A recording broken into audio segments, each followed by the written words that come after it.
सभापति जी, इसके साथ एक और प्रश्न खड़ा हुआ है, विकास वर्सेस विनाश का। उत्तराखंड में विकास के नाम पर जो होड़ लगी, प्रकृति से छेड़छाड़ करने की, पर्यावरण को प्रदूषित करने की, नदियों पर बांध बनाने की, ये उसका नतीजा है। हम किसके लिए विकास कर रहे हैं? हम अरबों खरबों रुपया खर्च करके विकास करते जाते हैं। प्रकृति एक दिन क्रोधित होती है और ऐसी विनाश लीला करती है कि सब कुछ तबाह कर जाती है। कब आंखें खुलेंगी हमारी? क्या इस त्रासदी के बाद भी नहीं? क्या इस आपदा के बाद भी नहीं? वहां एक धारी देवी का मंदिर है, उत्तराखंड की रक्षक कहा जाता है उनको।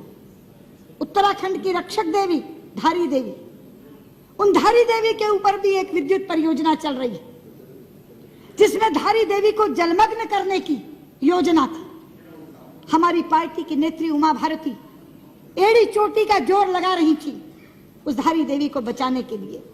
एक एक के घर जाती थी। आडवाणी जी के नेतृत्व में प्रतिनिधिमंडल लेकर के, मुझे साथ लेकर के प्रधानमंत्री जी के पास गई थी। पर्यावरण मंत्री से सैकड़ों बार मिली थी।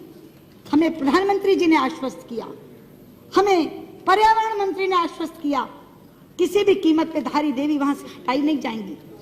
धारी देवी की मूर्ति अलग है, मगर धारी देवी वो शिला है जिस शिला को बचाने के लिए हम कह रहे थे। लेकिन सभापति जी, आप जानते हैं ये मात्र संयोग नहीं है। मैं सदन के लोगों को बताना चाहती हूँ, उधर 16 जून को धारी देवी जलमग्न हुई। उसी दिन धारी देवी जलमग्न हुई और इधर केदारनाथ में जल प्रलय आया, जो ऐसा जल प्रलय आया जो हजारों जिंदगियों को लील गया, जो एक विनाश की लीला करता हुआ चला गया। हमारे शास्त्रों में एक श्लोक है, अपूज्याम यत्र पूज्यन्ते पूज्यानां तु व्यतिक्रमा त्रीणि तत्र भविष्यन्ति दुर्भिक्षम मरणम भयम। जहां अपूज्य लोगों की पूजा होती है मगर पूज्यों का तिरस्कार होता है, वहां 3 चीजें घटती हैं, अकाल, मौत और भय। ये वहां की पूज्या उत्तराखंड की रक्षक देवी धारी देवी का तिरस्कार हुआ और तीनों चीजें आ गई। लोग भुखमरी से भी मर रहे हैं, मौत का भी तांडव हो रहा है और भय भी वहां व्याप्त है। इसलिए मैं कहना चाहती हूं, ये जो विकास वर्सेस विनाश का प्रश्न है, ये आज मुंह बाए खड़ा है। वहां गंगा जी के ऊपर कितने बांध बन रहे हैं आप जानते हैं। योजना आयोग की चतुर्वेदी समिति ने गंगा, भागीरथी और अलकनंदा पर 70 बांधों की स्वीकृति दी है। 70 बांधों की। आज रेवती रमन जी यहां बैठे नहीं हैं, 2-2 बार चर्चा कराई है इस सदन में उन्होंने। हम सब सांसदों को साथ लेकर प्रधानमंत्री जी के पास जाते हैं। सभापति जी, गंगा हमारे लिए साधारण नदी नहीं है, गंगा हमारे लिए मां है। पता नहीं आप उस दिन थे सेंट्रल हॉल में कि नहीं, मुझे आश्चर्य मिश्रित हर्ष हुआ था। इतना हर्षित हुआ था मन, जापान के प्रधानमंत्री ने केंद्रीय कक्ष में संसद के दोनों सदनों के सांसदों को संबोधित करते हुए जब गंगा जी का नाम लिया था तो गंगा मैया कहा था। वो लोग हमारी भावना की कद्र करते हैं, वो हमारी आस्था की कद्र करते हैं, वो गंगा जी को गंगा मैया कहकर संबोधित करते हैं और हमारे लोग गंगा मैया को सुरंग में डालने की योजना बना रहे हैं। गंगा जी की धारा अविरल बहे, गंगा जी की धारा निर्मल बहे, इसके लिए हम लोग प्रयास में लगे हुए हैं। लेकिन गंगा जी को जो लोग सुरंग में डालना चाह रहे हैं, उस उत्तराखंड के लोगों को इस तरह की आपदाएं सहनी पड़ रही हैं जिसका शिकार पूरे का पूरा देश बनता है। इसलिए मैं आज यहाँ खड़ी होकर ये कहना चाहती हूँ, धारी देवी को पुनर्स्थापित करने का काम करिए। मैं यहाँ से मांग करती हूँ, गंगा मैया पर बनने वाले सारे बांधों को निरस्त करिए। जितना मर्जी पैसा उस पर खर्च हो चुका होगा, जो पैसा आपके राहत और पुनर्वास पे खर्च होने वाला है वो उससे कहीं कम होगा। जितना मर्जी पैसा खर्च हो गया हो, मत दिखाइए हमें वो एस्टिमेट्स, मत बताइए कि इतना पैसा खर्च हो गया। अमूल्य जिंदगियां जा रही हैं, खत्म हो रही हैं। पूरे का पूरा उत्तराखंड आज विप्लव की कगार पर खड़ा है। इसलिए मैं आपसे कहना चाहती हूं, गृह मंत्री जी, गंगा मैया पर बनने वाले सारे बांध निरस्त कर दीजिए, धारी देवी को पुनर्स्थापित करिए। उत्तराखंड को अगर बचाना है तो राहत और पुनर्वास तो अलग है, लेकिन जब तक धारी देवी का पुनर्वसन नहीं होगा तब तक आपका कोई राहत और पुनर्वास का काम पूरा नहीं हो सकेगा। सभापति जी, जहां तक पुनर्वसन और राहत के कार्य का सवाल है, हमारी पार्टी ने एक कमेटी बनाई थी जिसमें हमारे भाई सैयद शाहनवाज हुसैन यहाँ से मेंबर थे, भगत सिंह कोश्यारी जी सांसद वहां से मेंबर थे और उमा भारती जी उसका नेतृत्व कर रही थी। वो तीनों वहां गए थे, एक एक जगह जाकर देख कर आए। जो रिपोर्ट उन्होंने मुझे दी वो बहुत आश्चर्यजनक है। मैं राहत और पुनर्वसन के कार्यों को दो भागों में विभाजित कर रही हूं, एक तात्कालिक कार्य और एक दीर्घकालिक कार्य। मैं आपको कहना चाहती हूं, गृह मंत्री जी, चौंक जाएंगे आप कि क्या आपने दिया है और क्या वहां पहुंचा है। सभापति जी, वहां की सरकार ने गांवों को विस्थापित करके पुनर्वसन करने के लिए 8,000 करोड़ रुपया और रिकंस्ट्रक्शन के लिए 5,000 करोड़ रुपया, 13,000 करोड़ रुपया मांगा है।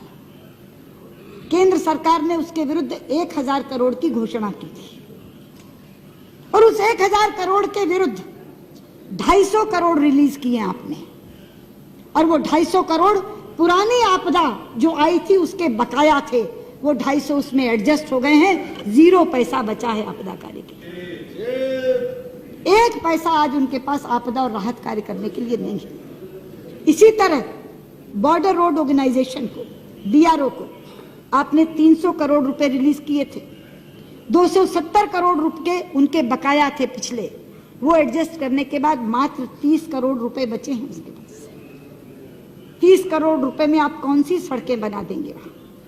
तीसरा, खच्चर के लिए 10,000 रुपए केंद्र ने और 15,000 रुपए राज्य सरकार ने देने की घोषणा की है। खच्चर 70-80 हजार रुपए से कम में नहीं आता। आपके 15,000 लेकर वो क्या करेंगे?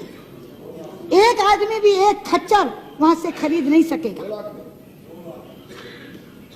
चौथा, वहां का पर्यटन पूरी तरह समाप्त हो गया है सभापति जी, और पर्यटन समाप्ति में वहां के मुख्यमंत्री के बयान की बहुत बड़ी भूमिका है। आप जानते हैं वहां के मुख्यमंत्री ने क्या कहा है? उन्होंने कहा है उत्तराखंड की ओर मुंह मत करना, और अगर कोई आए तो अपने जिम्मेदारी पर आए, हम उसकी कोई सुरक्षा नहीं कर सकते। ऐसा बयान मुख्यमंत्री देते हैं। आप जानते हैं कि आज भी अभी उत्तराखंड में मसूरी, धनौल्टी, आली, रानीखेत, अल्मोड़ा, कौसानी, रामगढ़, हरिद्वार और नैनीताल ऐसे पर्यटक स्थल हैं जिस पर आपदा का कोई असर नहीं है। इसलिए अगर पर्यटकों को वहां आने दिया जाए तो उनकी अर्थव्यवस्था बहाल हो सकती है। लेकिन उत्तराखंड के मुख्यमंत्री, मैंने कहा ना, वैसे ही सुस्त मार का है। वो तो चाहते ही नहीं कि कोई आए। वो कह रहे हैं कोई मुंह मत करना उत्तराखंड की तरफ। वहां का पर्यटन पूरी तरह समाप्त हो गया। आज भी बद्रीनाथ में गृह मंत्री जी 1,000 वाहन फंसे हुए हैं जिसके विरुद्ध उन्होंने ऋण लिया हुआ। उनके लिए रोजी रोटी का संकट खड़ा है। उस ऋण की माफी की भी मैं आपसे आज अनुरोध करती हूं कि उस ऋण को भी आपको माफ करना। ये सब उस रिपोर्ट में से निकला। होटल, दुकानें खोलने के लिए बैंकों से लोगों ने ऋण ले रखे हैं। उन ऋण की माफी के लिए भी मैं आपसे अनुरोध करती हूँ। और सबसे अधिक किल्लत गैस की है। होटल और दुकानें बंद हो गए। केंद्र सरकार कहती है राज्य सरकार प्रस्ताव भेजे तो हम देंगे। मैंने कहा ना, राज्य सरकार तो ऐसी सुस्त मार का है, वो प्रस्ताव ही नहीं भेज रही। राज्य सरकार प्रस्ताव भेजेगी नहीं, आप गैस देंगे नहीं, तो किस तरीके से वो होटल और दुकान खुलेंगे? राज्य सरकार के प्रस्ताव की अपेक्षा मत करिए। राज्य सरकार को तो बर्खास्त कर दीजिए, अपने नीचे ले लीजिए उत्तराखंड को। सभापति जी, आपदा पीड़ितों की राशि के नाम पर 1 रुपया भी किसी को नहीं मिला। 1 रुपया भी। ये जितने नाम मैंने अपने यहाँ बताए ना, रायसेन जिले के 10, विदिशा के 23, नसरुल्लागंज के 23, उनको मध्य प्रदेश सरकार ने 2-2 लाख रुपया अपनी तरफ से दिया है। आपने कहा है 3.5 लाख रुपए आप देंगे। उत्तराखंड ने कहा था कि 3.5 वो देंगे। ऐसे 7-7 लाख रुपए उन्हें मिलने थे। अब उत्तराखंड ने तो हाथ खड़े कर दिए। उन्होंने कहा केंद्र सरकार दे और राज्य सरकारें जितना देना है दे। लेकिन केंद्र सरकार, हाँ, Tamil Nadu government, that you will speak. राज्य सरकारों ने अपनी अपनी ओर से जो देना था वो दिया है। हमारे यहाँ 2-2 लाख उन्होंने दे दिया। अगर उत्तराखंड सरकार और नहीं देगी तो बकाया भी हम दे देंगे। लेकिन आप 3.5 लाख जो देने वाले हैं, 3.5 कौड़ी भी नहीं दिया आपने अभी तक, 3.5 कौड़ी भी। और मैंने आपसे कहा ना, आपके पास आंकड़ा ही नहीं है, आप देंगे कहाँ से? पहले आप आंकड़ा जुटा लीजिए और ये पैसा देना शुरू करिए। वो लोग कहाँ तक इंतजार करेंगे? एक पैसा भी आपदा राहत राशि के नाम पर अभी तक आपने दिया नहीं। और एक और बात सभापति जी मैं कहना चाहती हूँ गृह मंत्री जी को कि ढाबा, खोमचे और चाय की दुकानों का मुआवजा एनडीआरएफ में इसका कोई प्रावधान नहीं है। अगर ये दुकानें खत्म हो जाती हैं तो इसका कोई प्रावधान नहीं है। गृह मंत्री जी इन मानकों को बदलवाइए।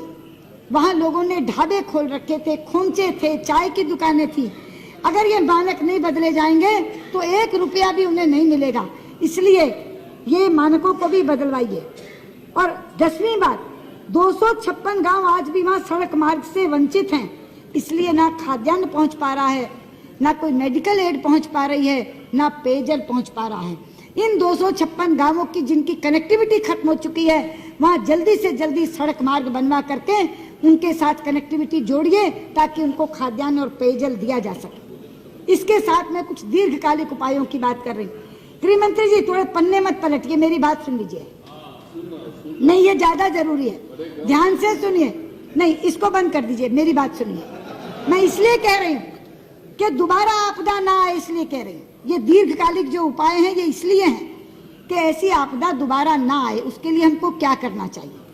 एक तो पूरे उत्तराखंड की जीआईएस मैपिंग करवाइए। जीआईएस मैपिंग से आपको ये पता चल जाएगा कहाँ सड़क है, कहाँ हेलीपैड है, कहाँ हॉस्पिटल है, कहाँ स्कूल है। और ये जीआईएस मैपिंग की सीडी बनवा लीजिए जो हर अधिकारी के पास होनी चाहिए, ताकि कल को खुदा न खास्ता अगर कोई दोबारा आवश्यकता पड़ती है तो उनको ढूंढेर ना मचानी पड़े। क्योंकि जो अधिकारी आए थे वहां, जो उस समय भी लगे थे, वो कोई उत्तराखंडी नहीं था। ज्यादातर लोग दक्षिण महाराष्ट्र, गुजरात से आए हुए लोग थे। अब उन लोगों को पता भी नहीं था, वो 3-3 महीने पहले लगे थे वहां, उन्हें जगह की भी मालूम नहीं थी। अगर सीडी होगी उनके पास जीआईएस मैपिंग की, तो केवल उसी से वो ये अंदाज लगा लेंगे कि कहाँ स्कूल, कहाँ सड़क, कहाँ हेलीपैड। तो एक तो जीआईएस मैपिंग करवाइए। दूसरा, जब यात्रा शुरू हो तो हर यात्री का रजिस्ट्रेशन अनिवार्य रूप से करवाइए और उसको एक माइक्रोचिप दीजिए ताकि उसकी लोकेशन का पता लग सके। अगर आपको ढूंढना हो तो माइक्रोचिप से ये पता लग जाए कि उसकी लोकेशन क्या है। तीसरा, आप वहां के सभी गांवों में पक्के हेलीपैड बनवा दीजिए। पता नहीं आपदा कहाँ आती है, कहाँ से जाना पड़ता है। ये जो उसी के उसी समय वो लोग हेलीपैड बनाते हैं, ये जो हेलीपैड कच्चा बना था उससे ही एक पहला हेलीकॉप्टर गिरा था। ये जो क्रैश हुआ जिसमें 20 लोग मरे, उससे पहले भी एक हेलीकॉप्टर गिरा था क्योंकि हेलीपैड कच्चा था। तो सभी गांवों में पक्के हेलीपैड बनवा दीजिए। और एक हर जिलाधिकारी के पास वहां सैटेलाइट फोन्स होने चाहिए। आपने इसमें लिखा है सैटेलाइट फोन्स दिए, कब दिए? आपदा के बाद आपने सिंगापुर और हांगकांग से मंगवाए। मैं यही आपसे कह रही हूँ कि यात्रा की कोई पूर्व तैयारी नहीं थी।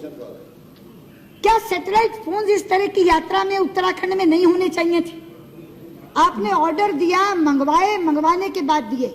सैटेलाइट फोन्स वहां उपलब्ध रहने चाहिए, वहां सैटेलाइट फोन्स दीजिए।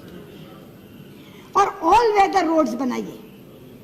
देखिए, चाइना 25 किलोमीटर पे लगता है, वहां ऑल वेदर रोड्स हैं। अब ऐसी तकनीक तो है नहीं जो चाइना को मिल सकती और हमें नहीं मिल सकती। आखिरकार अगर इतनी बड़ी आपदा का हम लोगों ने सामना किया है, इतनी बड़ी आपदा का, उसमें सबसे बड़ी चीज थी नॉन कनेक्टिविटी। हम जा नहीं पा रहे, केवल एयर ड्रॉपिंग कर पा रहे हैं, और वो भी क्योंकि मौसम खराब है तो हेलीकॉप्टर जा नहीं पा रहा। ऑल वेदर रोड्स अगर चाइना ने बनाई है तो वही तकनीक जापान से लीजिए, चाइना से लीजिए, लेकिन वो टेक्नोलॉजी लेकर के ऑल वेदर रोड्स बनाइए। इसलिए अगर ऑल वेदर रोड्स बनी होंगी, हेलीपैड सब गांवों में होंगे, जिलाधिकारियों के पास सैटेलाइट फोन्स होंगे, उनके पास जीआईएस मैपिंग होगी और यात्रियों के पास माइक्रोचिप होगी, तो कभी भी अगर इस तरह की चीज सामने आ जाए तो उसका हम कहीं ज्यादा दुरुस्तगी के साथ सामना कर सकते हैं। इसलिए ये जो मैंने दीर्घगामी उपाय आपको कहे हैं, ये सारे उपाय आप नोट कर लीजिए और ये उपाय करिए। लेकिन मैं आपसे फिर कह रही हूँ कि आपकी सरकार ने ना तो यात्रा की पूर्व तैयारी की, ना यात्रियों को अलर्ट किया, ना यात्रा के दौरान संवेदनशीलता दिखाई। आपको मालूम है राज्य सरकार ने कहा था कि 2-2 हजार रुपए हम हर यात्री को देंगे। राजस्थान की एक महिला का इंटरव्यू मैंने देखा, उसने कहा कि अधिकारी यहाँ बेचे हैं 2000 की जगह 200 रुपए और 500 रुपए दे करके उसके ऊपर हम लोगों से साइन करवा रहे हैं 2000 के। ये जो मैंने कहा था कि राज्य सरकार की अकर्मण्यता और लुटेरों की संवेदनहीनता की पराकाष्ठा थी, वो इन्हीं चीजों के कारण कहा था कि अगर शवों की उंगलियां काट के अंगूठियां निकाली जाएंगी, अगर मृतक देहों से गहने उतारे जाएंगे, शवों को अधजला छोड़ा जाएगा, तो जिन पराकाष्ठाओं की बात की है मैंने, उन पराकाष्ठाओं को अपने तथ्यों से पुष्ट करने का काम भी किया है मैंने, और सुझाव देने का काम भी किया है। मैं चाहूंगी कि इस चर्चा को अगर सार्थक आपने बनाना है तो इन तमाम चीजों को दर्ज करिए और इसकी पुनरावृत्ति ना हो। लेकिन जो बात मैंने कही है कि गंगा जी के ऊपर बनने वाले सारे बांध निरस्त करिए, धारी देवी को पुनर्स्थापित करिए, और मैं धारी देवी के सामने प्रार्थना करते हुए कि मैया ऐसी आपदा कभी उत्तराखंड में क्या पूरे देश में कहीं किसी को ना झेलनी पड़े, ये निवेदन करते हुए मैं अपनी बात समाप्त करती हूँ। आप धारी देवी को पुनर्स्थापित कर दीजिए।